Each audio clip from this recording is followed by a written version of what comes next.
27강 보시면 일상에서 교리로 한번 읽어보시면 될 것 같고요. 중심 성경 구절 띄워드리면 일상에서 교리는 핵심적인 내용, 통합적이고 전체를 볼 수 있는 그림을 함께 그려져 가고요. 함께 그려져 가고 인류 역사상 그리고 나의 삶의 가장 중요하고 위대한 사건이 무엇인지 재림의 소망과 더불어 던져지는 질문들에 대해서 함께 나누도록 하겠습니다. 중심된 말씀은 교재에도 나와 있듯이 이사야서 60장 19절로 22절이고요. 하나도 보시면 골로새서 11장 15절에서 16절 말씀입니다. 그래서 저희들이 배울 핵심적인 목표는 최후 심판, 하나님의 영광과 능력으로 임함을 이해하고 최후 심판 때 우리 성도는 영원한 상급을 불신자에게는 사탄의 영벌을 받음을 알게 된다라는 것을 보시면 되겠고요. 하나님 나라를 소망하고 기대하며 복음을 전파하고 문화명령을 회복하는 삶을 살기로 결단한다. 교재에 나온 그대로고요. 배울 내용은 총 5가지로 해서 최후 심판의 목적과 성격, 주체와 객체, 이렇게 어려운 내용은 아니고요. 살펴보시고 교리를 좀 더 살펴보도록 하겠습니다. 들어가는 말 교재 나눠드린 거 보시면 첫 번째 맨 보시면 종말론이라고 해서 저희들이 배우고 있는데 마지막 때에 대한 궁금증이 있잖아요. 믿는 사람들. 성경에 나와 있는 내용들도 있지만 어떻게 될지 궁금한 점들이 있는데 궁금한 점들에 대해서 우리가 하나님의 말씀도 알지만 그것을 이제 성경을 기초로 교리가 나온 겁니다. 교리는 하늘에서 뚝 떨어진 것이 아니라 하나님이 말씀해 주신 우리 구약, 신약 총 66권의 성경 말씀을 중심으로 이제 그 교리를 말씀이 바탕이 되어서 교리를 세워 나아가는 것이 함께 보시면 종말론도 마찬가지인데요. 마지막 단추랑 시작에 창조가 있었으면 그치 종말이 있듯이 마지막 종말에 대해서 배우는 교리 오늘 나오는 창조, 타락, 구속, 교회, 성령 하나로 꿰뚫는 마지막 종점이다라고 보시면 되겠습니다. 그래서 천년왕국이라는 것에 대해서 쉽게 말씀드리면 한국교회에서 가장 오해도 많았고 이 부분 때문에 이단들도 많았고 그래서 우리 예당 합동은 웨스트민스터 신앙교회가 개혁주의 전통에 따라 무천년설을 표준으로 삼습니다. 무천년설은 무엇이냐? 예수님이 오시기 전 전천년설이라고 해서 천년 앞서 천년왕국에서 예수님이 다스리던 시기, 또 후천년설에서 재림하시고 뒤에 천년의 다스림 시기, 저희는 그게 없다는 겁니다. 전천년, 후천년이고 무천년설을 표준 입장을 삼는다. 그래서 이제 27강 오늘 보면서 교재가 다르지 않은 천년왕국에 대한 논쟁도 뒤에서 살펴보도록 하겠습니다. 그래서 종말론의 전체적인 그림은 이미와 아직입니다. 이미와 아직. 성경은 최후 심판을 말하고 있는데요. 이미와 아직 우리가 살고 있다는 거죠. 뼈대가 이미와 아직인데요. 이미 예수님 오셨죠. 저희들이 성탄절도 이렇게 성탄절이 정확하게 예수님 오신 날짜는 아니지만 예수님 오신 거에 대해서 저희들이 함께 그래서 예수님 오신 거에 대해서 잠깐 나누고요.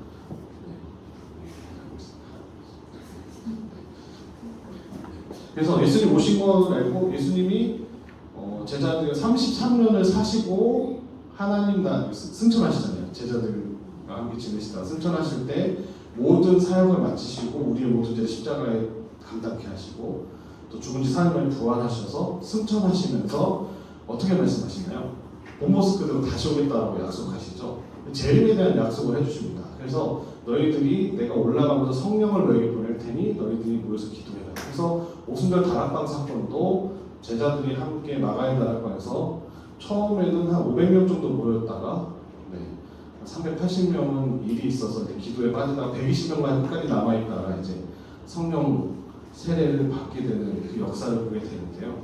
그래서 마가의 다락방 사건을 통하여서 성령님 오셨으니까 곧 예수님도 오시겠다고 제자들은 생각했습니다. 오신다고 다시 약속하셨으니까 성령도 보내주시고 근데 아직까지 안 오셨죠. 근데 그러면서 하셨던 말씀이 뭐냐면 예수님 언제 오신다고 다시 내가 언제 온다라고 말씀하셨나요? 모르죠. 말씀이라고 정수의 말씀 정확하게 맞는데 아버지만 아신다라고 얘기했어요.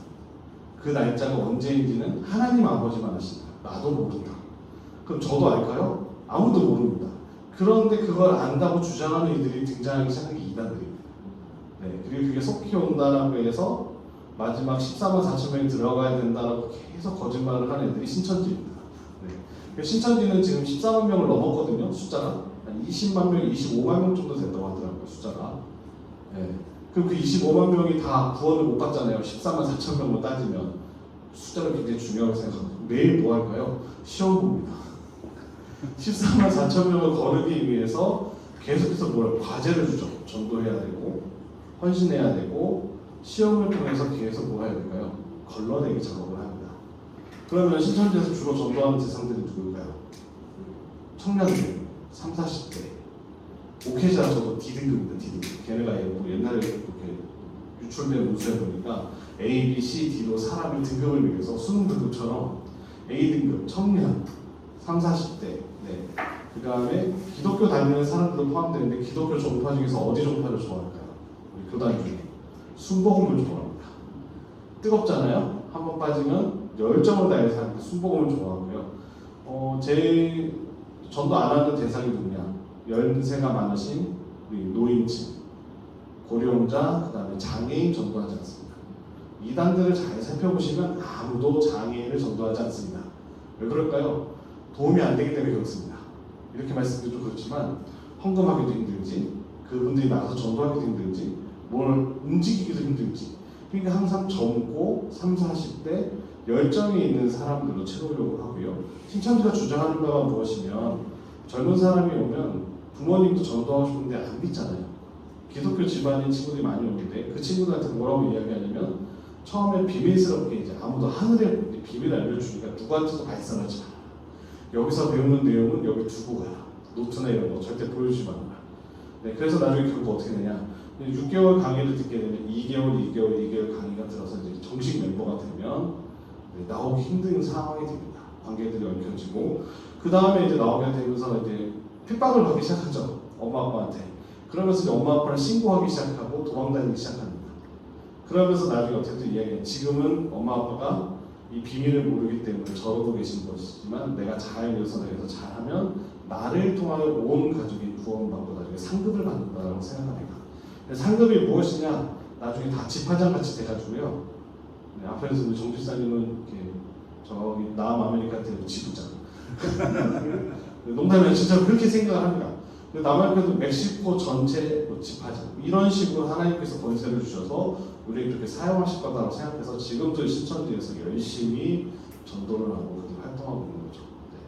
네. 어떻게 보면 되게 안타까운 거죠. 종말에 대한 거에 대한 것이 잘못 심겨져서 마지막 때 그래서 이만희라는 사람이 영원히 구원자가 되어주고 그래서 그 죽음 이후에 지금 준비하고 있는 것 같아요. 계속 요즘에 뭐 정치적인 광야 때문에 신천지나 통일교가 욕을 많이 먹기도 하고 뉴스에 계속 부각이 되는데 이만희 이후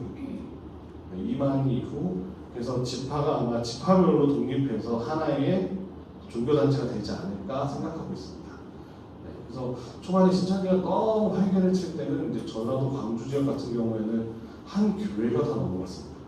통합축교회 하나가 싸그리 다 넘어가고 산옮기기 전법이라고 해서 네, 그래서 어떤 요즘에 교회 새가족들이 와도 저희들이 안경을 끼고 좀 보입니다. 죄송하지만 너무 오시자마자 열심히 막 식당 가서 봉사하고 싶어 하시고 막 교제하고 싶어 하시고 막 서로 이렇게 적극적으로 하시는 분들이 예전에는 너무 귀하다라고 생각했는데 지금은 혹시라는 생각이 들죠. 신천지 아닐까.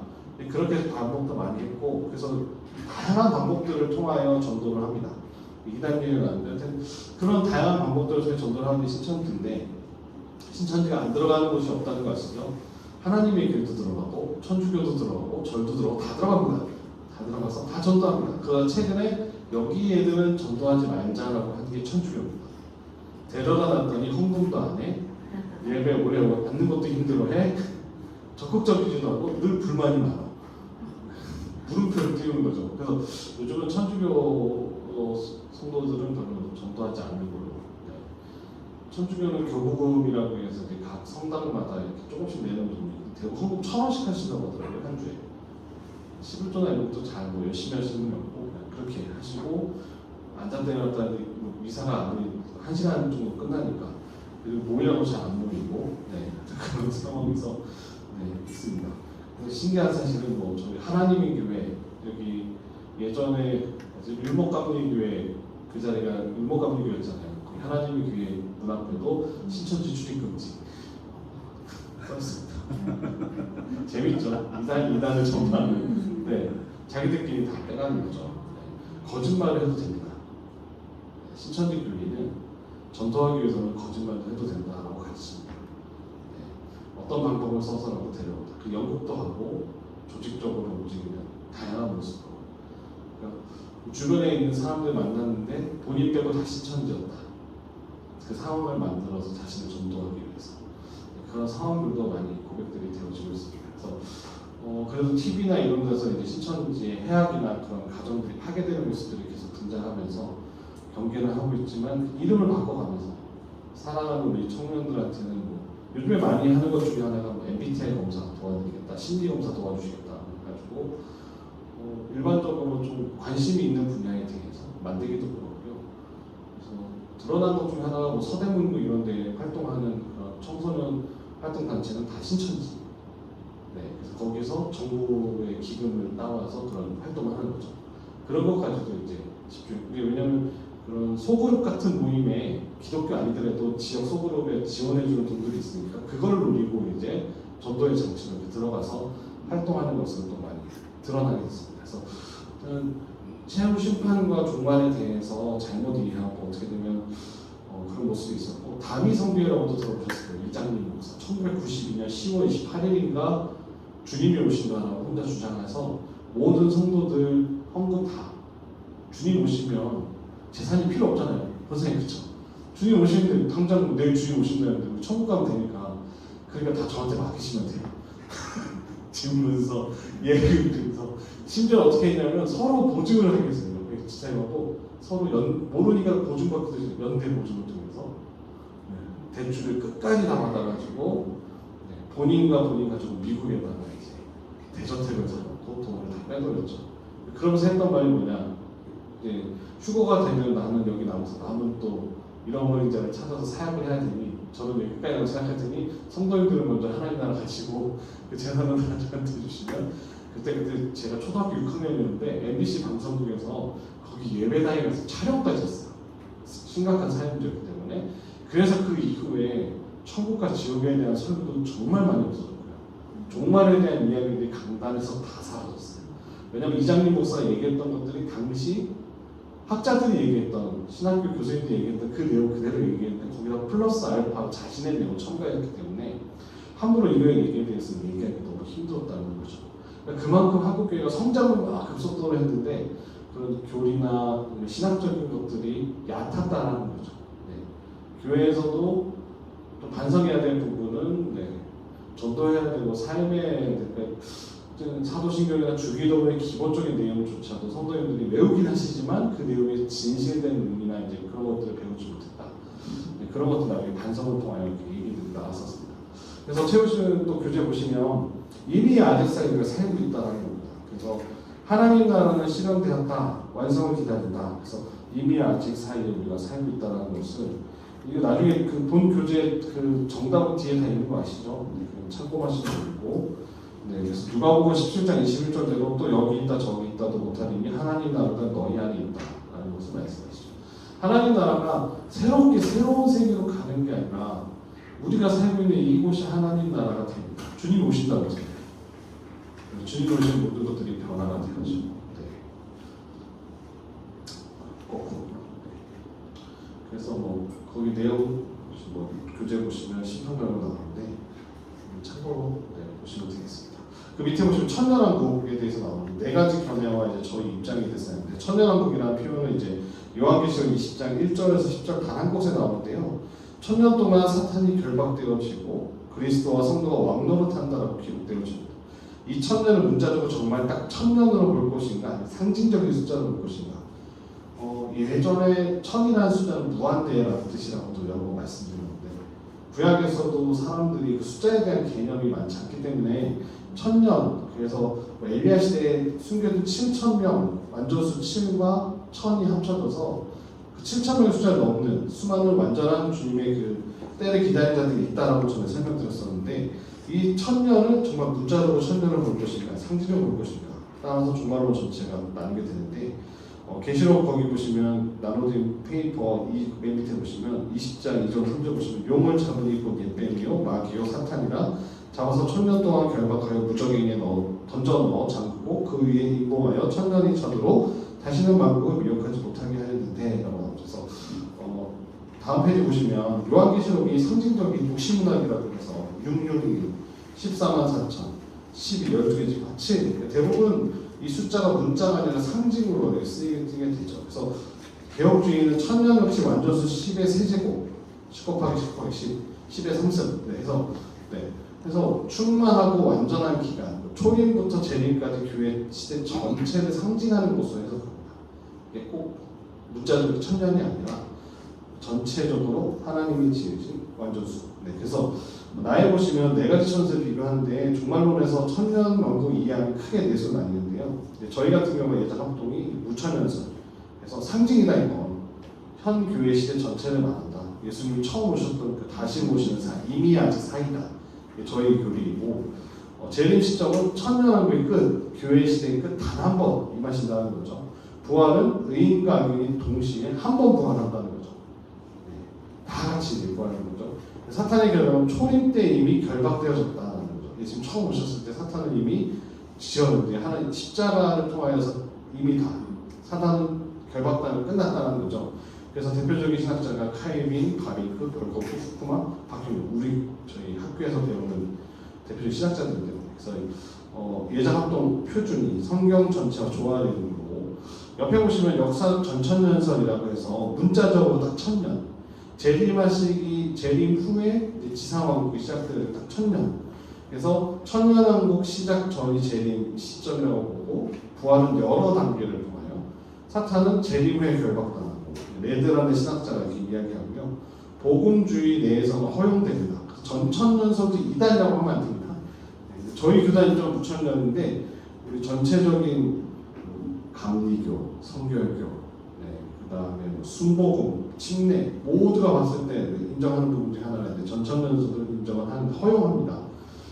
세대주의 전천년설 이거는 이제 배척하는데요. 문자적 천년, 유대민족, 성돈 회복 중심의 지상왕국 그래서 14만 4천도 이스라엘 회복돼야 된다. 그래서 백투더 예루살렘 했던 단체 아시죠? 거기 이제 같은 경우도 이단이다라고 이야기할 수 있는 게 우리가 신학교 다르다는 거죠. 그리고 환란 전 휴거와 환란 후 지상재림 2단계를 거쳐서 재림이 되고 부활도 여러 번 부활을 할 수 있고 재림 후 결박한다는 건 앞에 전천년설과 똑같은데요. 다빗하고 스코필드에서 저희는 배격합니다. 오가 많다해서 배격하고 후천년설은 복음 확산으로 이루어지는 황금기 후에 재림하신다. 그러니까 복음이 땅끝까지 다 전해진 다음에 재림하신다. 그래서 재림 시점은 천년왕국 황금기 끝에 후천년설은 여기도 단일 부활입니다. 한 번 부활하고 복음 전파로 점진적으로 이제 사단은 결박되어지고 조나단 에드워즈나 이제 워필드 같이 이제 감리교 쪽, 그다음에 예전 그때 주장했던 합동에서 비주류 해서 후천년설은 거의 얘기하지 않고요. 무천년설을 저희가 따르고 있습니다. 무천년이 따르는 이유는 성경을 기반으로 천년왕국 교회 시대의 끝 단 한 번 예수님 부활하신다. 그때 오신다는 거죠. 복음이 땅끝까지 전해졌을 때 복음이 이제 임하신다는 거죠. 그래서 다에 보시면 제 또 편을 이렇게 보시면 되겠고요. 잘 이해가 안 되시죠? 이렇게 봐도. 개혁주의 무천년설의 핵심적인 주장을 먼저 보시면 이게 무천년이라는 이름이 오해를 부르는데 천년왕국이 없다라는 뜻이 아니라 문자적으로 미래적으로 지상 천년도 따로 두지 않고 지금 우리 교회 시대에 곧 이 시대를 천년왕국으로 천년이 딱 문자로 천년이 아니라 10, 10, 10 완전수 세 번 곱한 무한대. 근데 그때가 언제인지 모르지만 주님 다시 오신 그때 이제 천년선 끝나고 주님이 재림하신다는 거죠. 그래서 실현된 천년선이라고도 부릅니다. 그래서 사탄은 이미 예수 그리스도의 초림 때 결박되었다는 말씀도 계시록 20장에 사탄의 결박은 미래의 사건이 아니라 이미 일어난 사건이다라는 거죠. 그래서 예수님께서 강한 자였던 사탄을 결박하시고 그 세간을 득탄하셨다. 그 밑에 보시면 마가복음 3장 27절에 보시면 사람이 먼저 강한 자를 결박하지 않고는 그 강한 자의 집에 들어가 세간을 득탄하지 못하리니 결박한 후에야 그 집을 득탄해. 이 말씀을 근거로 이미 주님께서 오셨을 때 사람은 결박당하고 끝났다라고 보고 있는 것입니다. 그래서 70인 전도대가 들어왔을 때 주님은 사탄이 번개같이 떨어지는 걸 보셨다라고 하셨는데 결과는 사탄의 완전한 소멸이 아니라 복음이 만국에 전파되도록 그의 미혹하는 본세가 제한되었다는 거죠. 두 번째 다음 페이지 보시면 천년 동안 이제 왕노릇은 하늘에서 통치하는 성도들이 된다는 거죠.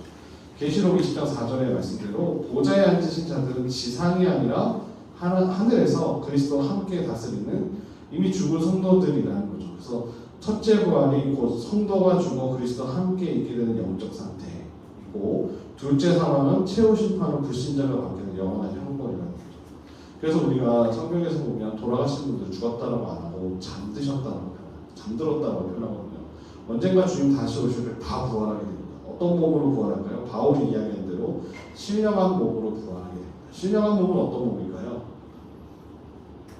본 적이 없습니다. 솔직히 저도 본 적이 없는데 어떤 몸이에요? 가장 젊고 가장 아름다운 모습이 아닐까.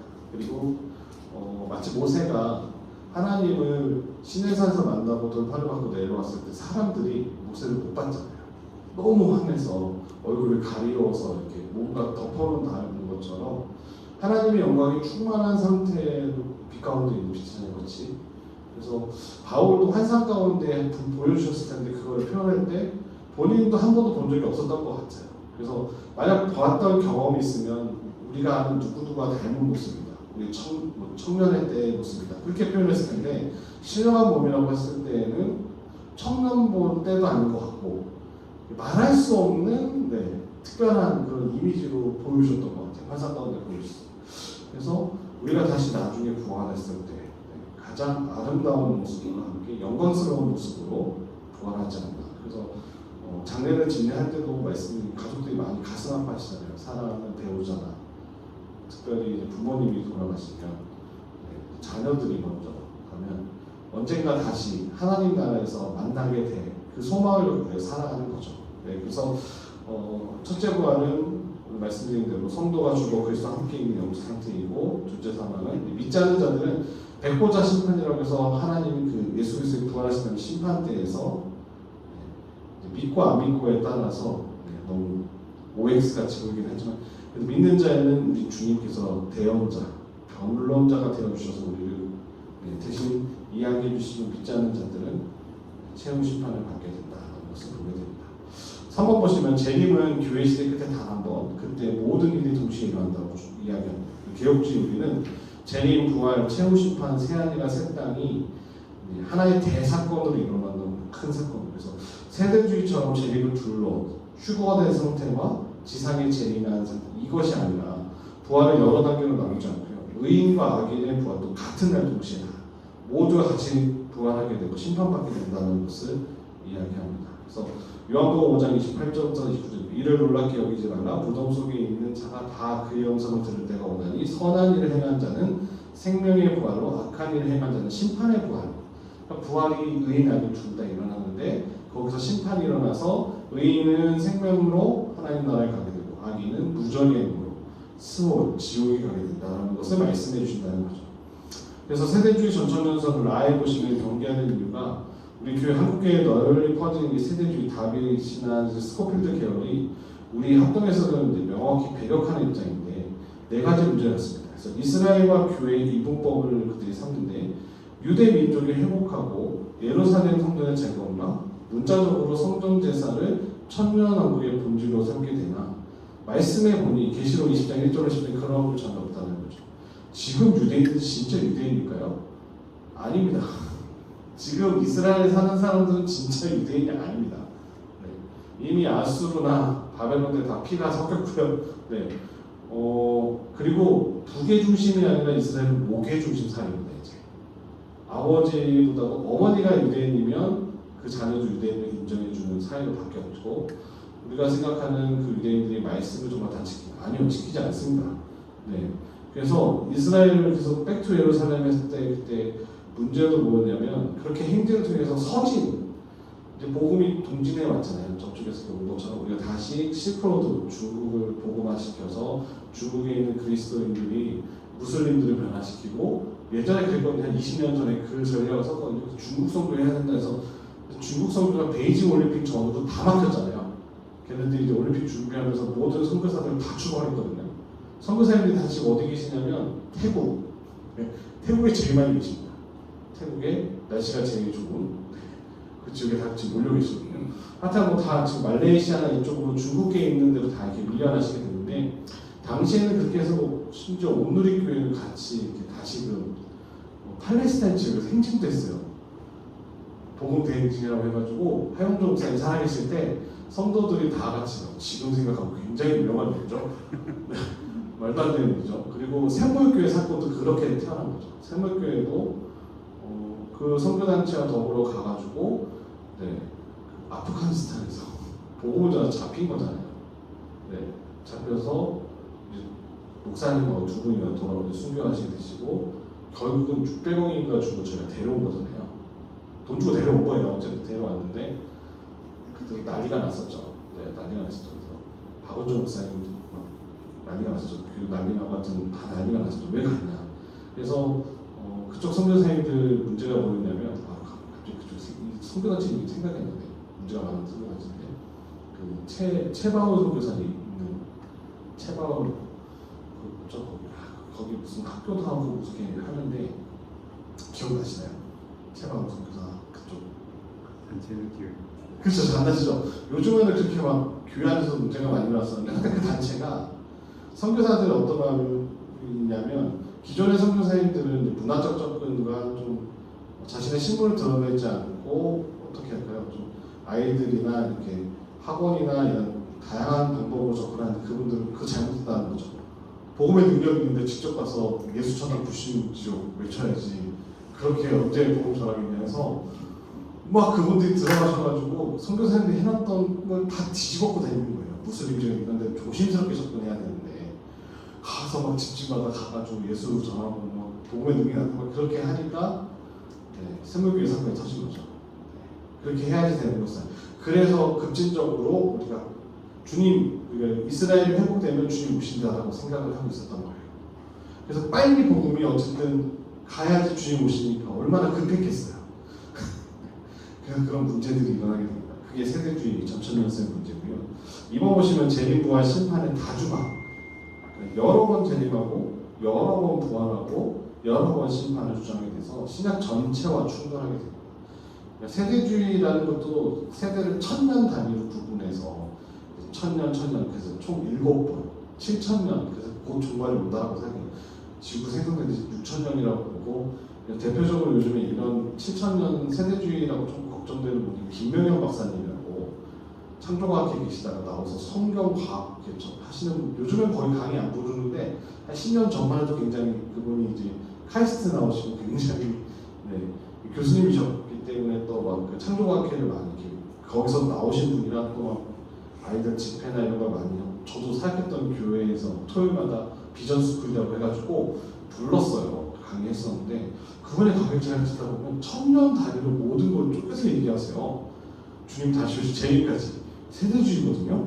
저거 좀 이상하다. 계속 그 생각이 들었는데 네, 아니나 다를까 이제 좀 가르치시는 방식이 좀 다르더라고요. 네. 성경을 말씀하시는 것 같은데 본인 주장하는 걸 위해서 성경 구절을 갖고 와서 근거로 제시하는 거죠. 내 말이 맞다는 근거를 이렇게 하나님의 말씀을 해야 되는데 내 말에 성경을 갖다 붙이는 방법을 하시더라고요. 그리고 선번에 보시면 성취된 그리스도 사역의 힌트가 된다. 십자가로 폐하신 구약 제사 제도를 천년왕국에서 되살린다는 주장은 히브리서 가르침과 정면 배치된다는 거죠. 예수님이 율법을 폐하러 오신 분이 절대 아닙니다. 예수님은 율법을 완전케 하려고 이 땅 가운데 오셨습니다. 그리고 예수님은 율법을 더 강화시키셨어요. 네, 강화시키셨어요. 산상수훈 내용들을 보시면 뭐 간음이나 살인이나 이거에 대해서 직접 어떤 한 여인과 나쁜 죄를 통해 간음, 그것이 아니라 마음에 음란한 마음이 있어서 간음이다라고 말씀하시고, 살인이 누군가 죽여서 살인이 아니라 미워하는 마음과 죽이고자 하는 마음이 있는 것도 살인이다라고 해서 이 율법의 범위를 어떻게 하시냐면 크게 더 확대하셨죠. 율법 아래에서 율법이 우리에게 주어진 이유는 무엇일까요? 기준으로 주셨잖아요. 이게 죄인지 아닌지. 이스라엘 백성들이 약속의 백성이 됐으니까 하나님이 모세를 통해서 내 약속의 백성은 이 말씀을 지키며 살아라. 기준이 되어져서 이제 무엇이 죄이고 하나님 무엇을 기뻐하시는지 알게 됐잖아요. 그럼 율법 안에서 모두가 어떻게 해요? 다 죄인임을 깨닫게 되는 거죠. 의인은 하나도 없잖아요, 율법 안에서. 근데 그 율법을 넘어서는 은혜가 예수 그리스도가 우리를 위해 십자가에 죽으시고 부활하신 말미암아 우리는 죄인은 죽을 수밖에 없지만 예수님은 우리를 의롭다 여겨 칭의해 주시는, 의롭다 여겨 주시면서 그렇게 주신 게 구약의 제사는 죄를 지으면 가서 또 뭐 양을 갖다 바치든지 목사님들이나 장로님들은 큰 자리에 있으니까 소 정도 갖다 바쳐야 용서받거든요. 구약에 잘 보시면 장로님들은 소 갖다 바쳐야 되고요. 또 우리 안수 집사님이나 권사님들은 양이나 염소, 성도님들은 비둘기 정도. 그리고 그것도 없다 그러면 이제 밀이나 이런 거 쌀가루 해가지고 우리도 지금 쌀 곱게 해가지고 소재 드리거나 이렇게 해서 한번 가가지고 죄 용서하고 되돌아올 때 또 누군가 다투면 또 죄 지는 거잖아요. 그럼 또 가서 또 그렇게 해야 돼요. 그 우연찮게 이런 교회 성부를 잘못해서 쭉 하고 죄래 속건제를 또 드려야 돼요. 화목제도 드려야 돼요. 늘 제사의 연속이었죠. 제사의 연속. 그 제사의 분에서 벗어날 수 없었단 말이죠. 근데 예수님이 십자가에서 우리에게 단번에 우리의 모든 죄를 해결하신 이후에는 우리가 누구의 이름으로 하나님 앞에 나아가요? 예수님의 이름으로 나아갈 수 있게 해주신 거잖아요. 방법이 바뀐 게 됩니다. 근데 다시 세대주 전천년 사람들은 제사가 불어난다는 거죠. 그러니까 이스라엘이 회복되어져야 돼요. 레이지파를 어디서 뽑아내겠습니까? 근데 마치 여로보암 시대가 똑같은 거죠. 르호보암, 여로보암, 솔로몬 사후에 나라가 나뉜 다음에 르호보암은 예루살렘을 차지하고 있지만 나머지 10개 지파는 예루살렘이 없잖아요. 그러니까 베델과 단에 금송아지를 세워놓고 나서 성경에 보면 여로보암이 맨날 여로보암의 죄를 벗어나지 못했다. 여로보암 이야기가 엄청 많이 나옵니다. 귀에 못이 박히도록 열왕기 상하나 사무엘 상하, 열왕기 상하 보시면 다 여로보암 때문에 그래요. 왜냐?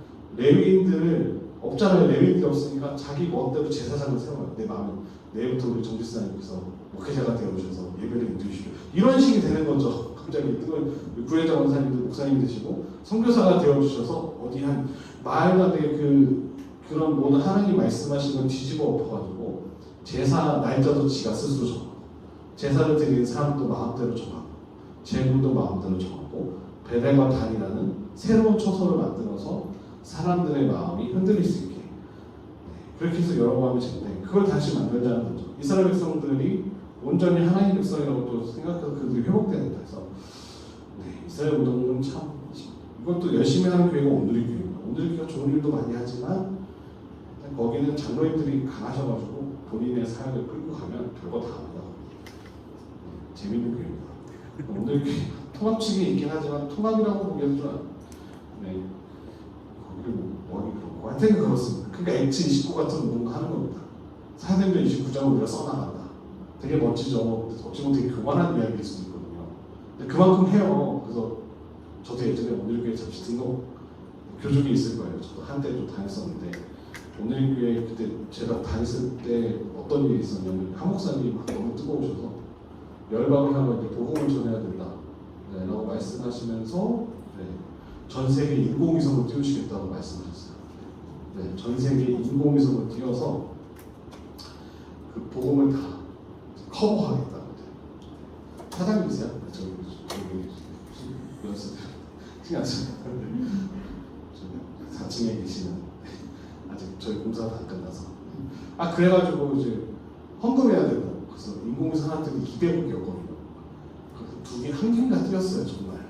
근데 전 세계를 다 커버하려면 몇 개를 띄워놓는다고 막 해서 막 그거 막 기도하고 막 작정하고 막 그랬던 지역이었습니다. 하여튼 그러면서 이제 열방을 향해서 이제 복음 전했는데 X29 그래서 한동안 많은 교회들이 또 X29를 따라했죠.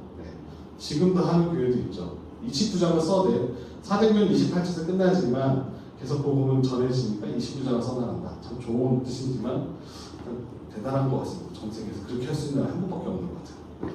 4번 보시면 비밀 휴거와 시한부 종말론의 원상이 되어졌다 해서 환란전 휴거설은 날짜 계산, 시한부 종말론, 신천지도 왜곡된 계시록에서 토양이 되었다는 거죠. 그래서 그 날짜 계산하고 복음이 다 전해지는 그날이 온 거다. 그리고 마지막 때 이제 지진과 이런 걸 봤을 때 그날이 오거나. 네. 그래서 다음 페이지 보시면 저희 교단의 입장을 요약해 보면 예전 합동은 웨스터민스터 신앙고백과 칼빈과 바비크가 벌거프 박흉의 개혁주의 전통에 따라서 무천년을 표준으로 삼는데 웨스터민스터 신앙고백은 당대 논장되었던 천년왕국 문제를 신중히 다루지 않고 재림, 부활, 최후 심판이라는 안전한 울타리만 확정했다는 거죠. 그래서 성경이 분명히 말한 것만 고백하고 사변적인 시간표, 개인의 일기에 들어가 있는 모든 사변적인 시간표는 상관다. 그래서 설교와 교육에서는 문자적으로 천년왕국의 시간표를 쫓기보다 그리스도의 현재적 통치와 재림의 소망을 균형 있게 전하는 것이 우리의 태도이다. 막연한 아무도 모르는 성경이 말하지 않는 걸 쫓아가는 것이 아니라 하나님이 말씀하시는 것만, 그러니까 성경이 말하는 데까지 가고요, 멈추는 하는 데서 멈추는 게 저희들의 신앙 고백인 것 같습니다. 그래서 궁금한 것들이 있잖아요. 말하지 않는 부분에 대해서 거기까지만 가는 거죠. 그래서 최후 심판 3번 보시면 천년왕국이 이제 교회 시대가 끝나고 그리스도께 재림하시면 최후 심판이 있는데 저희가 함께 나눈 27강의 기획 중 다음부터 정리해 보면 최후 심판의 목적과 성격이 목적을 보시면 각 사람의 최종 운명을 통해 하나님의 영광과 주권을 드러내고요. 각 사람이 받을 보상과 형벌의 정도를 나타내고요. 하나님의 심판, 통치를 행사하신다라는 겁니다. 성격은 최후 심판은 미래적, 가시적, 최종적이고 이미 현세에서 그리스도에 대한 반응으로 심판이 시작되었으나 역사의 종말에 공개적으로 최종적으로 심판이 완성되었습니다. 그래서 심판의 주체와 대상을 보시면 주체는 예수님이시고 성부께서 심판을 아들에게 다 맡기셨다는 거죠. 그래서 천사와 성도가 참여한다는 정도고 대상은 타락한 천사들, 모든 사람들, 이 땅에 살던 모든 인간이 심판대 앞에 서게 된다는 거죠. 그 내용은 행위와 말과 생각까지도 심판을 받게 된다는 거죠. 그래서 다 심판의 근거는 이제 다음 페이지에 보시면 계시의 반응인데 교제의 핵심적인 통찰을 보시면 280쪽이 아마 보시면 최후 심판의 근거가 하나님의 뜻, 하나님의 계시된 뜻인데 심판은 모두에게 동일한 잣대가 아니라 받은 계시의 분량에 따라 이루어진다는 거죠. 계시를 받지 못한 이방인은 양심, 본성에 새겨진 율법으로 계시를 받은 자는 그리스도와 맺은 관계로 심판을 받게 되고 그러나 구원의 근거는 오직 그리스도 은혜예요.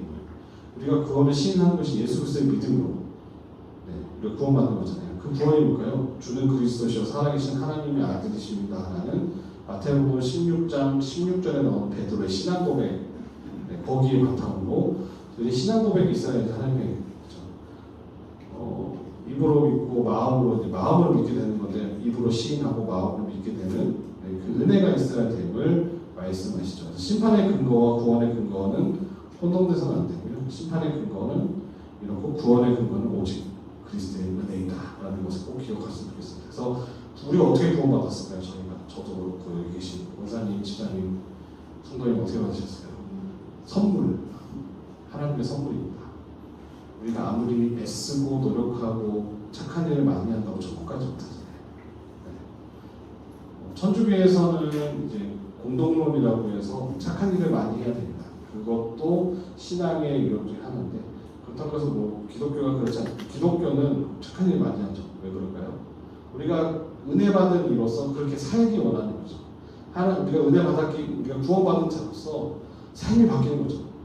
우리 구원받은 이후에는 그러면 우리를 구원해 주신 하나님이 기뻐하시는 일은 무엇일까? 하나님 사랑하고 내 이웃을 같이 사랑하라 말씀하셨으니 봉사도 하는 것이고 또 어려운 일들 보면 구제와 섬김으로 나아가는 거죠. 내가 구원받기 위해서 구제와 섬김을 하는 것이 아니라 내가 이미 구원받았기에 감사하는 마음으로 즐겨 하는 거죠. 내가 어떻게 하면 하나님을 기쁘시게 할까? 어떻게 하면 내가 받은 이 사랑을 나눌 수 있을까? 시선이 아버지의 시선으로 세상을 바라보게 되는 거죠. 그래서 우리가 그 일들을 감당할 수 있는 거죠. 근데 이제 이렇게 반대가 되어지면 하나님은 참 어려운 분이죠. 구원받기 위해서 예배도 빠지시면 안 되고요. 헌금도 많이 하셔야 되고요. 봉사 시간도 많이 채우셔야 됩니다. 어떻게 집에 계세요? 다 나오셔서 그래도 뭐라도 닦고 계시던지 신천지가 돼가는 겁니다. 그러면 신천지가 돼가는 겁니다. 뭔가 해야 구원받는다. 근데 우리는 자꾸 생각이 불안한 거죠. 이렇게 해도 구원받을 수 있을까라는 것들을 우리 신방하는 어르신들 생각해갖고 한 게 없는데 지금은 아파서 교회도 못 가고 봉사도 못 하고 너무 마음이 아프신 것도 하고 싶은데 못 한다면 그런 거 걱정하지 마시라고. 이미 하나님께서는 사랑하는 우리 권사님 너무나 사랑하시는 이미 구원 받은 거로. 그래도 못 믿으세요. 뭔가 해야 되는데 뭔가 해야 되는데 네. 자꾸 그렇게 걱정을 하시더라고요. 안 하셔도 됩니다. 네. 벌써 우리는 다 구원받은 사람들이거든요. 네. 그래서 구원판 얘기하죠. 부회장 권사님 자꾸 네, 권사님 이름을 알아서 그래요 제가. 우리 권사님은 사랑하는 권사님은 몇 년, 몇 월, 며칠, 몇 시에 구원받으셨습니까? 라고 묻는 애들이 있어요. 구원받습니다. 그렇게 물어요. 구원받으셨어요? 구원받았다라고 대답할 거 아니에요. 그러면 집사님 몇 년, 몇 월, 며칠 구원받으셨어요? 라고 물어보면 물음표도 교회에서 가르쳐준 적이 없는데 우리 가르쳐준 적이 없잖아요. 구원 언제 받았는지 구원 가르쳐준 적이 없잖아요. 네. 근데 걔네들은 그 받은 시점이 중요하다고 얘기하거든요. 한 번 받으면 끝났다는 마음대로 살아도 된다는 거예요. 구원받으면. 네, 마음대로 살아도 되니까 제져도 되고. 세월호 사건 났을 때도 유병원 씨나 그런 사람이 전혀 없었던 것이 이미 난 구원 받았는데 어쩌라고 끝났는데. 근데 우리는 그렇지 않은 거죠. 몇 날 며칠 몇십 받는 것이 아니라 우리는 이미 예정부터 택함 받은 사람들이고 하나님의 택함을 우리에게 구원에 대한 선물 주셨기에 감사함으로 매일매일 성화의 과정, 하나님이 기뻐하시는 길을 걸어가는 거죠. 그래서 성화의 과정으로 매일매일 나아가는 겁니다. 결국 뭐가 될까요? 영화의 과정, 영광스러운 모습으로 하나님 나라에 다 들어가게 되실 거라는 거죠. 그 안에는 하나님의 견인하심이라는 표현도 있어요. 내가 잘 믿고 따라가겠다고 결심하는 내 마음이 흔들릴 때가 있잖아요. 우리의 마음이 갈 때와 같아서. 그때 누가 붙잡아 주시죠? 하나님이 붙잡아 주신다는 거죠. 하나님 나와 동행해 주시면서 이미도 흔들리지 않도록 끝까지 붙잡아서 어떻게 하죠? 하나님 나라 천국까지 우리를 인도해 주신다는 거죠. 그 천국도 어디냐? 여기라는 거죠. 이곳이. 공동체가 작은 우리 가정이, 우리 개인이, 우리는 이 땅 가운데서 천국을 연습하는 거예요. 같이 예배를 통하여서, 찬양을 통하여서, 말씀을 듣고, 삶의 자리에서 계속 하나님 나라 연습하는 겁니다. 그래서 언젠가 예수님이 이 땅 가운데 다시 오셨을 때 우리는 자연스럽게 예배하고, 또 찬양하고, 서로 돌보고, 돌볼 건 없겠죠, 나중에. 네. 제가 그때 우스갯소리로 저희 할아버지는 돌아가시기 직전에 예수님 믿으셔서 개털모자 쓰고 천국에서 뛰어다니신다고 집도 없고 하나님 나라에서 아무것도 하신 게 없잖아요. 들판에 꽃밭에서 이제 돌아가시기 직전 믿었던 분들은 예전 부흥 권사님이 표현하기에 개털모자 쓰고 꽃밭에서 뒹굴다 하셨거든요. 그래도 그렇게 꽃밭에서 뒹굴 게 어딥니까? 지옥에 있면서 우스갯소리로 막 이렇게 말씀드린 적이 있는데 그런 하나님의 나라가 예비되어 있다는 거죠. 계속해서 보시면 최후 상태, 지옥과 천국, 요즘에 말하는 지옥과 천국이죠. 악인과 사탄을 채우는 악인의 처소가 있다라고 말씀하세요. 지옥이라 불리는 형벌의 처소죠. 하나님의 은총을 빼앗기고 영육간의 실질로 고통을 당하고 영원히 형벌받는다. 그래서 우리 대한민국 모든 국민들은 이제 찜질방에서 훈련받고 계시죠. 미리 경험하신 거죠. 악복이고 불가마에 들어가서 지옥은 이런 거구나. 경험하시는 게 불가마합니다. 지옥 체험을 또 돈 내고 하잖아요. 우리는 그냥 하지 않고 더 뜨겁겠죠. 상상할 수 없는 저도 드라마인데 어떤 심리적으로 한 사람을 조종해서 이렇게 조종해서 전혀 상태는 그렇지 않은데 그 상태에 있다고 믿게 만드는 거죠.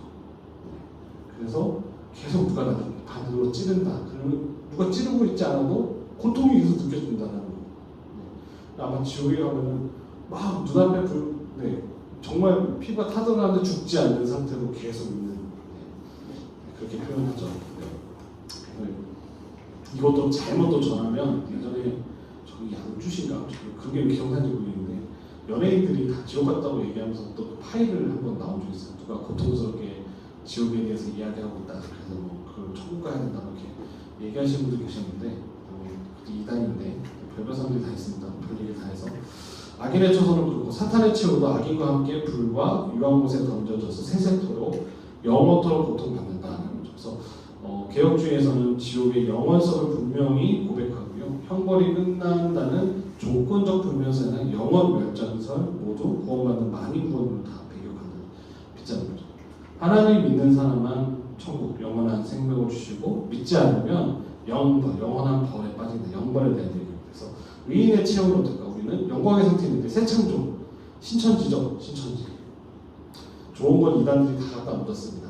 네. 우리가 우리의 DNA가 누구의 DNA로 바뀌어야 될까? 삶에서 예수님의 DNA로 바뀌어야 되죠. 너무 좋은 얘기죠. 이것도 이미 통일교에서 갖다 썼어요. 피가름을 해야 된다는 거 혹시 들어보셨어요? 결혼, 합동 결혼식 할 때 그 문선명과 한학자의 피로 마셔요. 그걸 포도주에 담아서. 그걸 먹게 되면 피가름을 해서 우리가 한 생명, 그래서 한 부모. 근데 그 계략, 그 가정평화 통일연합이 통일교잖아요. 그걸 강조하는 이유가 그겁니다. 한 생명, 그냥 하나다. 하나니까 누구 말을 잘 들어야 될까요? 엄마 아빠 말씀 잘 들어야죠. 그래야 구원받죠. 한학자와 문선명의 말을 잘 들어야 되니까. 그럼 노동도 어떻게 해야 될까? 엄마 아빠 일을 하는데 돈 받는 친구가 누가 있어요? 무료로 일하는 겁니다. 그래서 일본 사람은 특히 열심히 일해야 되죠. 왜냐? 부모님의 나라를 괴롭혔기 때문에 더 괴롭히는 거예요. 이런 좋은 건지 나쁜 건지. 일본에서는 통일교가 최근에 해체됐습니다. 네, 해산시켜버렸어요. 법원에서 이 종교는 쟤는 해산시켰어요. 근데 통일교가 그런 근거를 이야기하는데 새창조도 잘 보시면 최종 상태에 들어가겠죠. 이 세상이 지나고 새 창조가 확립되는데 소멸이 아니라 회복이라는 거죠. 그러니까 기쁨의 동산이었던 에덴 동산의 회복이라고 떠오르시면 됩니다. 에덴 동산에 모든 게 다 있었죠.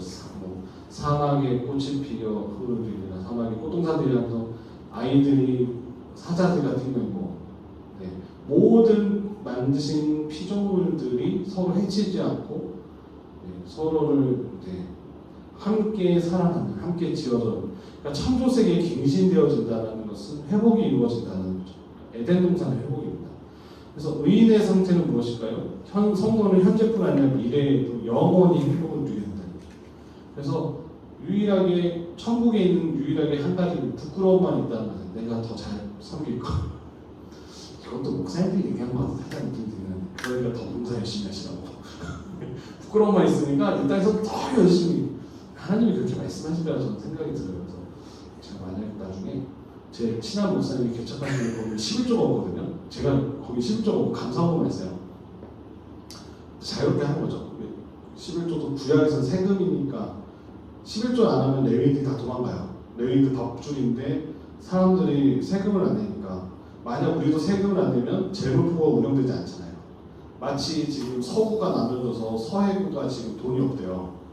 재정 수입이 별로 없는 거예요. 국가에서 지원받아야 되는데 숫자에 비해서 공무원 숫자 월급도 잘 못 준다고 하더라고요. 다 줘야 되는데 그런 상태라고 하는데 구약의 세금이었다면 신약에서는 감사의 의미죠. 신약에서는 감사의 의미예요. 그래서 모든 것이 다 하나님 거지만 그 중에 이제 감사하는 걸 10분의 1을 드리는 거죠. 10분의 3 드려도 되고 10분의 4 드려도 돼요. 꼭 11조가 아니더라도. 네. 나 못 드리겠다. 안 드리셔도 돼요. 네. 근데 이제 그걸 꼭 드려야 된다고 강조하는. 네. 신약에서는 예수님도 11조에 대해서 강조하신 적은 별로 없거든요. 네. 말라기 4장에 나왔던 말씀을 근거로 하시기 때문에 또 이런 이야기를 하면 혼날 수도 있는데 감사의 의미를 하시는 겁니다. 얼마나 감사해요. 이제 바구니 안 돌리잖아요. 저에게 당당하게 얘기할 수 있어요. 네. 준비하셔서 내시면 되는 겁니다. 이제. 네. 그러니까 이게 뭐죠? 바구니 돌다 보면 옆 사람 눈치도 보게 되거든요.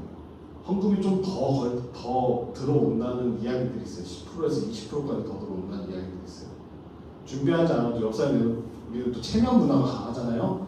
그렇잖아요. 이거 나도 내야 된다고 해서 이렇게 하는 그런 게 있는데 이제 그것조차 하나님께 내가 정책에 드리는 거니까 감사하게 저희 그게 있었다는 거 아시죠? 저기 보합교회 목사님 저기 다 건축했다고 사모님하고 이제 구경하러 오셔서 물어보시더라고요. 아직도 그 헌금 개수표에 이름하고 헌금액 나와요. 다른 게 담임 목사님 알고 계신 거예요.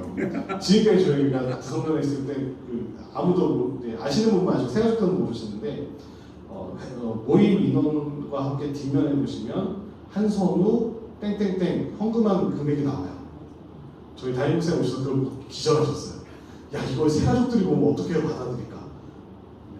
근데 모 장로님은 자기가 1등 하셨다고 자랑하셨거든요. 저한테 장모 목사님 때 생겼다고 얘기해서 원로 목사님 때 그때 훈련 차원에서 처음에 생겼대요. 그 다음에 내가 낸 헌금 액수가 누락될 수도 있잖아요. 그러니까 그걸 방지하기 위해서 근데 요즘에는 저희 스마트랑 다 디보드에 설치해 보시면 내가 낸 헌금 액수를 클릭 없이 나만 볼 수 있어요. 네, 나만 볼 수, 관리자도 못 봅니다. 그냥 나만 볼 수 있고요. 그 헌금 개수 우리 하시는 집사님들이 입력한 숫자 그냥 거기 다 올라갑니다. 올라가고요. 그리고 스마트폰 하면서는 이 사람 정보 좀 다른 사람 달라고 보일 수 없어요. 캡처하시면 검정색으로 나와요. 네, 개인정보 강화됐기 때문에 그 스마트폰 하면서 어떤 거든지 주보도 캡처가 안 돼요. 캡처 버튼을 누르는 순간 검정 화면으로 나오게끔 프로그램이 만들어져서 보안이 잘 돼 있구나. 네, 그래서 본인이 낸 헌금은 거기 들어가서 보시면 내가 냈는지 안 냈는지 금액도 나오기 때문에 혹시 누락이 됐거나 그러면 확인할 수 있고 또 가끔 우리 연세가 많은 어르신들이 그 빈봉투를 내시기도 합니다. 그래서 봉투에 구멍이 뚫려진 이유가 그것 때문에 그래요. 돈을 들어있는 또 실수해서 들어있는데 버릴 수도 있잖아요. 그걸 방지하기 위해서 구멍을 뚫는 거지 돈 많이 되는 걸 목적으로 그 구멍 뚫는 게 절대 아닙니다. 서로를 보호해주기 위해서 그래서 어떤 봉사하시는 그렇게 해놨는데 하여튼 그 상태에서 논의가 더 이렇게 나왔는데 헌금에 대해서 이야기하는 헌금은 감사해입니다. 네.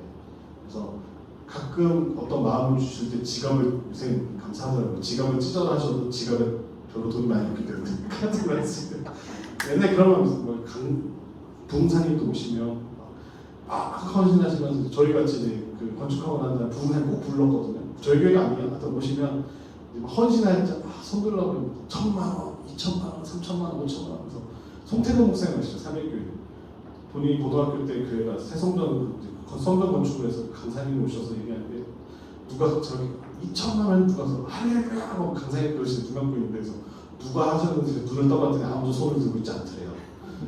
그냥 혼자 부흥 강사님 혼자 외치고 있던 거죠. 네, 그렇게 했다 사람들이 유도해서 헌금하게 하려고 그랬다고 하시더라고요. 네, 저 들은 얘기니까. 하여튼 근데 오늘날은 그렇게 해서 새가족들이 뭐 많이 오신다고 헌금 절대 안 하십니다. 기존에 성도님들이 하시지. 새가족들은 이 환경을 누리기만 하시죠. 좋은 환경, 주차. 그래서 지금 저희가 지금 강의하고 있는 여기도 초등부랑 중등부 예비신자 얼마나 좋습니까?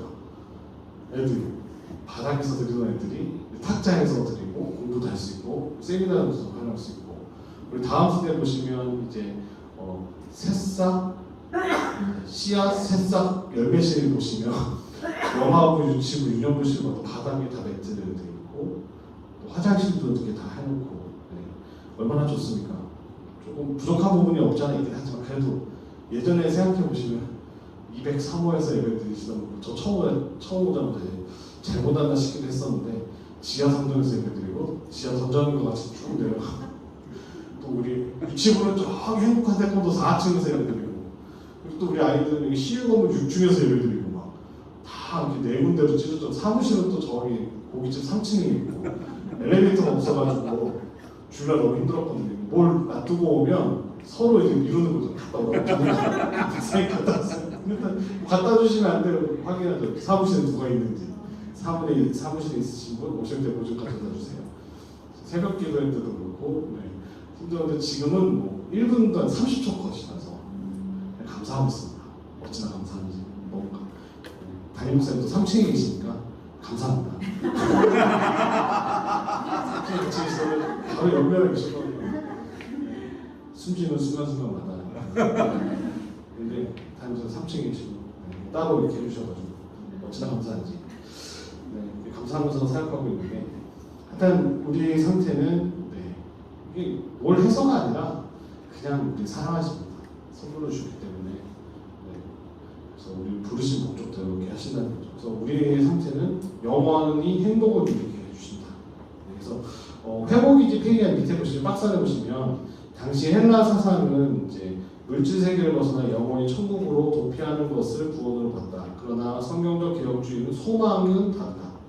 그래서 새하늘과 새 땅은 이전 이 창조 세계의 완전한 갱신, 부활한 몸으로 회복된 창조 세계에서 하나님과 영원히 함께 사는 창조, 타락, 구속, 완성, 회복의 큰 이야기가 완결되어지는 것이 최후 상태입니다. 하나님 나라입니다.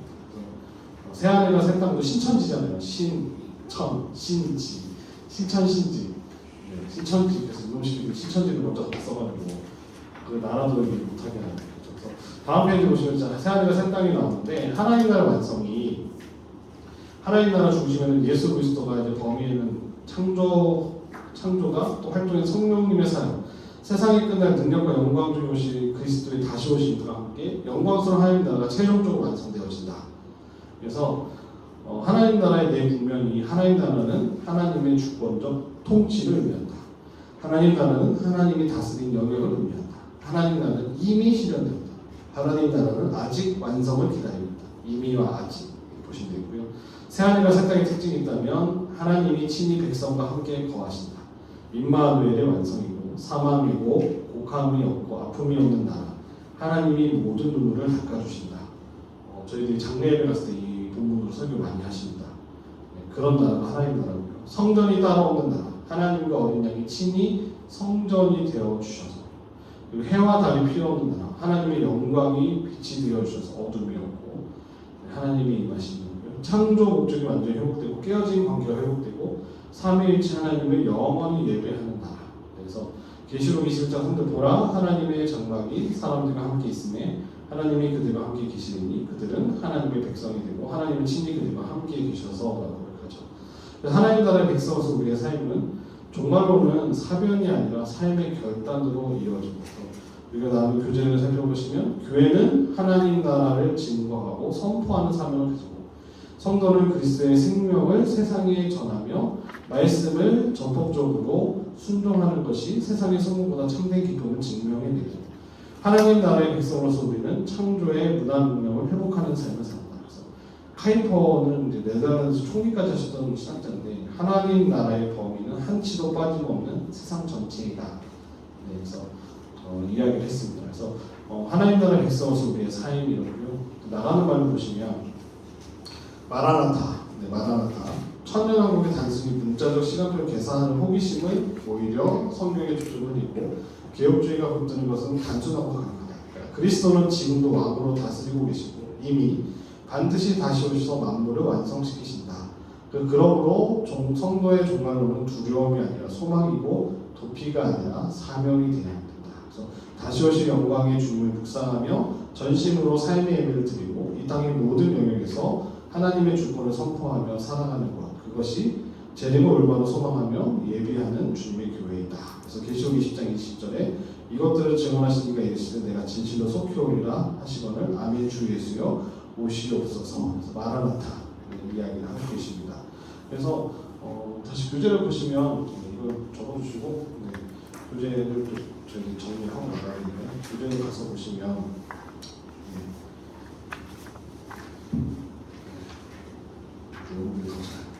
최후 심판의 성격이 자체가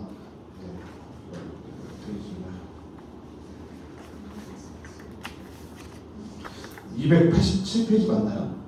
네, 거기 287페이지 거기 박스 먼저 보시면 최후 심판의 거기 1가에 1 보시면 써주시면 됩니다.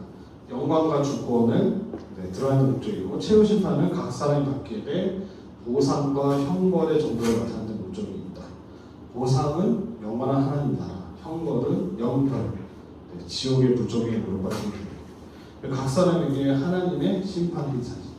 최후 심판이 오면 저희들이 좋을까요, 나쁠까요? 좋은 일입니다. 심판은 좋은 일입니다. 우리를 괴롭혔던 원수가 심판받는 날이잖아요. 우리를 무시하던 그리스도인들을 핍박하던 이들이 심판받는 날이에요. 최후 심판의 날입니다. 기쁜 날이죠. 그날은 구원의 날입니다. 구원의 날입니다. 그래서 심판이라는 거가 좀 무섭고 두려운데 우리는 심판의 대상이 아닌 걸 알기에 그날이 속히 오기를 기다립니다. 속히 오기를 기다리는 거죠. 제가 만약에 강남의 아파트가 지금 분양받고 차가 이제 나오기로 테슬라 있는 차들이 뽑기로 되어 있으면 좀 오시는 날짜가 뒤에 오셔도 좋지 않나 생각할 것 같아요. 그럴 것 같은 생각이 들어서 강남에 계신 분들은 주님 오시는 걸 좀 싫어한다는 얘기도 있습니다. 삶을 누려야 되기 때문에 이 세상의 모든 걸 가지신 분들은 심판 이런 거 믿지 않으시겠죠. 그리고 그날이 오지 않길 바라겠죠. 대한민국에서 심판이 하나님의 재림을 가장 기다렸던 시기가 언제였을 것 같으세요? 우리나라에서. 아니라고? 네, 맞습니다. 일제 강점기 때 계시록을 가장 많이 읽으셨어요. 왜냐면 희망이 없잖아요. 3.1 만세운동도 해보고 해봤는데 오히려 강력하게 눌림 당하고 또 믿는 독립지사들이 변절되어서 그 앞장서가지고 예를 들어서 예전에 S 목사님이 많이 얘기하셨던 장례식장에 꼭 얘기하셨던 김한란 박사님 같은 경우도 수많은 우리 사람들 조생들을 정신대고 했거든요. 처음에 그분은 그리스도인으로서 하여튼 거기 독립운동도 하고 하다가 변절되신 거죠. 변절자들이 너무나 많은 거죠. 왜 그랬을까? 변절한 이유도 있었겠죠. 희망이 없었기 때문에. 끝이 안 보이니까. 그러니까 그리스도인들은 더 어땠을까요? 주님 다시 오시기를 너무나 간절히 부르짖었죠. 계시록 가장 많이 읽었던 시기가 일제 강점기 시절이라고 하더라고요. 마라나타 주 예수여 어서 속히 오시옵소서라는 간절히 기도했다.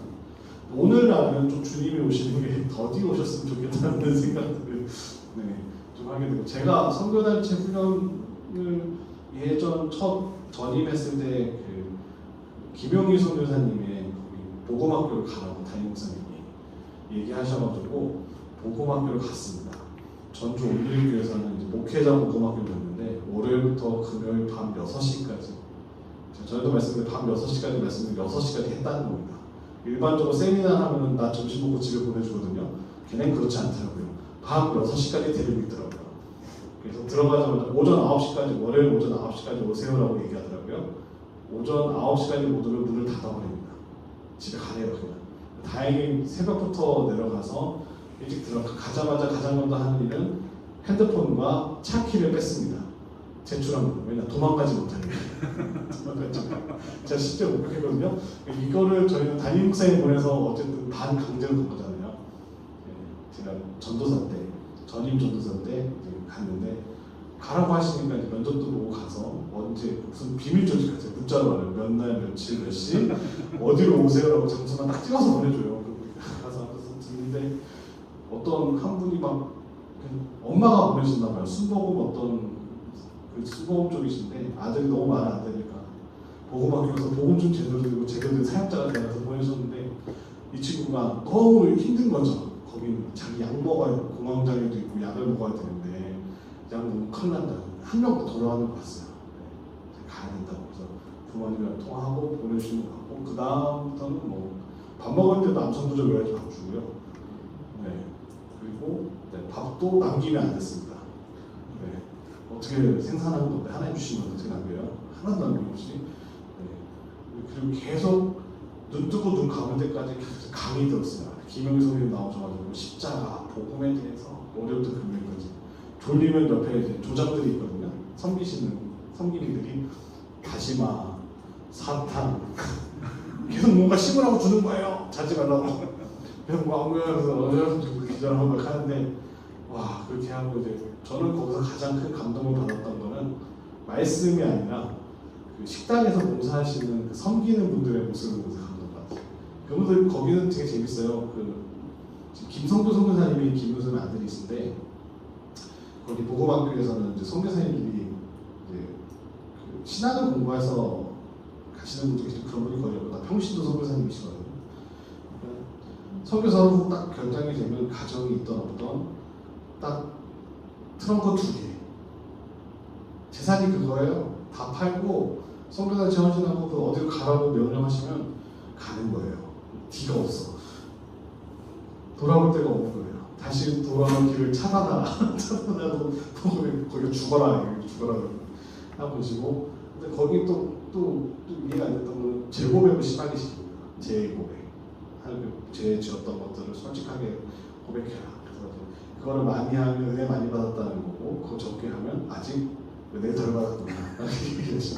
그래서 저희 조장님은 예전 미국에서 마약했던 이야기와 같은 뭐 상상도 못하는 드라마에 나올 것 같은 그런 심각한 이야기를 너무 웃으면서 태연하게 이야기해 주셔서 이렇게 사람이 변했습니다라는 얘기하는데 전혀 감동이 안 됐어요. 이렇게 얘기하시지? 이렇게 얘기하셨고 비슷한 교회가 또 이제 저기 어디야 우리들 교회도 그 얘기 많이 하거든요. 우리들 교회 신앙 고백 하시잖아요. 예배 중간에. 그래서 거기 목사님들 동기들이 몇 명 있는데 얘기 들어보면 목사를 목사답게 보지 않아요. 그냥 한 평원직이나 우리 지금 교구 같은 사람이지 성도가 동등하게 그 틀렸다는 게 아니라 근데 거기서 이제 핵심 멤버가 되려면 자기 고백을 많이 해야 된다. 가정의 문제 다 솔직하게 다 드러내고 그런 고백을 많이 해야지 우리 멤버십이 된다고 이야기를 하더라고요. 거기도 좀 좀 이상해요. 좀 이상해요. 네, 그럼 하여튼 우리에게 중요한 것은 무엇이냐? 보상과 형벌이 있고 하나님의 자녀된 자로서 그래서 복음학교 가서 느꼈던 것은 정말 복음의 능력으로 살 수 있겠다 딱 하고 3일 지나니까 똑같더라고요. 마치 이스라엘 백성들이 홍해를 건너고 3일 만에 부럽다고 원망했던 모습이 저의 모습이더라고요. 그래서 은혜 받았습니다라고 말씀하시면 감사하면서도 며칠 가실까라고 이렇게 물음표 같은 아이들이 수련회 가서 은혜 받았다고 많이들 이야기하잖아요. 3일이면 끝납니다. 요즘 더 빨리 끝날 수도 있는데 3일이면 끝납니다. 그러니까 뭐 어떤 특정 계기로 변화는 되지만 그것을 유지하면 매일매일 신실함으로 하나님께 나아가야 되는 중요한 거죠. 그래서 다양한 경험들을 많이 했습니다. 그래서 처음 전임이 됐을 때 어떤 것 때문에 전도하고 싶은 마음이 드는 거예요. 전도에 대해서 학교에서 잘 안 가르쳐 주거든요. 그냥 실습이라고 해가지고 저 같은 경우는 신대원 다닐 때 딱 2번 용인에 있는 그 외국어대학교 용인 캠퍼스에 조별로 던져놔요. 그래서 청년들에게 가서 연락처 받고 복음을 전하라고 시키거든요. 그 청년들도 알아요. 총신대학교에서 온 건지. 저희만 온 게 아니잖아요. 매년 계속해서 봉대를 오니까 이분들이 또 거기서 오셨구나. 그래서 그 선교단체 같이 하는데 그런다고 그래서 처음 이제 졸업하고 나서 신대원 졸업하고 나서 복음을 어떻게 하면 잘 전할 수 있을까 고민하다가 그래 거기 가야 되겠다 싶어가지고 이제 XE라고 해가지고 전도폭발을 가서 배우게 됩니다. 전도폭발을 지구촌교회에 가서 이제 실습을 하게 되는데 뭐 외워라는 게 많아요. 질문부터 해서 좀 A4 이제 앞뒤면 빡빡한 걸 다 외워서 복음 지시하는데 그래도 좀 거기서 감동이었던 것은 무엇이냐. 처음 가서 우리 정지사님께서 앞에 죄송해요. 안 믿는 분이 계시면 가가지고 혹시 복음에 대한 말씀을 나누고자 하는 좀 들어보실 의향이 있으시니까 정중하게 여쭤봐요. 싫다 그러면 다음 사람 권사님한테 가서 복음에 대해 들어보실 패스 요즘 거의 안 해요. 뒤에 좀 아는 권사님 하루에 뭐 거절당하는 게 있는데 이렇게 말하는 것도 힘드니까 이렇게 종이를 또 줘요. 그 종이를 쓱 그래서 복음에 대해 들어보실 의향이 있으시니까 내용이 적혀져 있는데 있다라고 하면 거기서 이제 선생님은 오늘 갑자기 하나님께서 부르셨을 때 천국에 가실 확신이 있으시냐 이런 것도 다 무슨 단계별로 해서 이렇게 1단계, 2단계, 2단계 해서 물어봐서 하는데 그래도 이제 가서 실습을 하는데 사람이 없는 거죠. 이메일 앞에 분당 근처에 다 거기도 조별로 뿌려놨거든요. 그러다 누굴 만나게 됩니다. 판교 현대백화점을 오픈한다고 카드를 판촉하는 친구들이 있더라고요. 그들은 카드 회원을 받아야 되고 저는 전도 대상자를 만나야 되니까 서로 목적이 똑같잖아요. 그들은 제 카드 발급해주고 저는 그들의 연락처와 보험 지시를 듣는 청년들을 그래서 얘기하다 보니까 이제 그 일을 하게 되고 이렇게 그런 이렇게 카드 개통이나 이런 대행으로 가까운 다른 지역에 사는데 하는 얘기 비전이 없어 보인다 스스로 얘기하시고 담배 피시다가 담배 좀 줄이라고 이렇게 말씀드리고 그렇게 말씀드리고 대화를 하면서 또 저는 카드 발급을 신청서를 작성하고 있고 그분은 이제 복음에 대한 걸 듣고 계시고 서로 그렇게 했던 하고 나니까 이제 다른 점이 있다면 이제 그걸 하고 나서 그게 달라졌다기보다 이제 영혼에 대한 그 마음을 놓지 않는 저희들이 그래서 이렇게 말씀드린 거는 수요 전도에 나오시라고 말씀드린 겁니다. 수요 전도에 나오셔서 꼭 복음을 전하시는데 내가 잘해서가 아니라 만나게 되면요 신기한 게 생각하지 못했던 단어들이 튀어나오고 있어요. 그게 능력이거든요. 그래서 복음을 전하는데 2명씩 짝지어서 다니시잖아요. 한 명은 전하고 한 명은 중보기도 하시잖아요. 옆에서. 그래서 경험해 보셨던 분들이 계속해서 지금 수요 전도에 나오신 우리 권사님 집사님이 되시고 한번 가볼까 하면 나와보세요. 나와보시면 뜻하지 않게 만날 사람을 정말 만나게 해주시더라고요. 그래서 요즘에 참 감사한 건 뭐냐면 우리 수요 전도대에서 전도를 많이 하세요. 벌써 올해도 3-4번 벌써 전도하신 것 같은데 여기 그 1단지 소비 1차 주공 저 끝에 파리바게트 있는데 그 앞에 인생 닭강정이라고 새로 생긴 집이 있거든요. 세 가족이세요. 저희 영락교회 다니시다가 김용수 권사님하고 성교권 쌤 들어가서 복음 전하시다가 아주 처음 예수님 믿는 거 아니고 부모님 다니시다가 거리가 있으니까 장사하셔야 되니까 우리 교회에 이제 나오시게 된 거예요. 나오시게 되고 근데 그렇게 다 만나게 해주시는 것 같아요. 만나게 해주는 것 같아요. 신기한 사실은 뭐냐 우리 수요 전도대가 없어지면 아무도 안 올 거예요. 수요 전도대가 전도를 안 하면 스스로 나오시는 분들이 없어집니다. 신기한 건 뭐냐면 수요 전도대가 막 광장 위에서 전도하고 막 그러시잖아요. 그러면 이쪽에서 오세요. 동쪽에서 전도하면 서쪽에서 오고요. 남쪽에서 전도하면 북쪽에서 오고요. 좀 뭔가 안 맞는 것 같지 않은데 동서남북에서 전도대가 전도하면 한참 그 불쌍히 여겨보시는 것 같아요. 애쓰고 있구나. 그래서 사람들을 보내주시더라고요. 네. 그래서 청년들 가운데 작년에 이제 저희 교육 2명의 청년이 있는데 홍모 청년이 있는데 집이 동암역이에요. 집은 진짜 지금 천안인데 인하대병원에서 일하느라고 동암역에서 자취하면서 사는데 동암역 앞에는 저희 교단에 동암교회라고 또 큰 교회가 있습니다. 거기를 놔두고 굳이 지하철 타고 동인천역까지 와서 인천중앙교회 지하성전을 찾아왔어요. 왜 찾아왔냐고 물어봤어요. 제가 그 청년한테 왜 왔어요? 주변에 교회도 많잖아요. 제2교회도 있고 동암교회도 있고 눈앞에 보면 감리교회 큰 것도 있고 자기는 예장 합동직인데 모교회에 인천중앙교회 부목사님이 오셔서 특강을 하신 적이 있대요.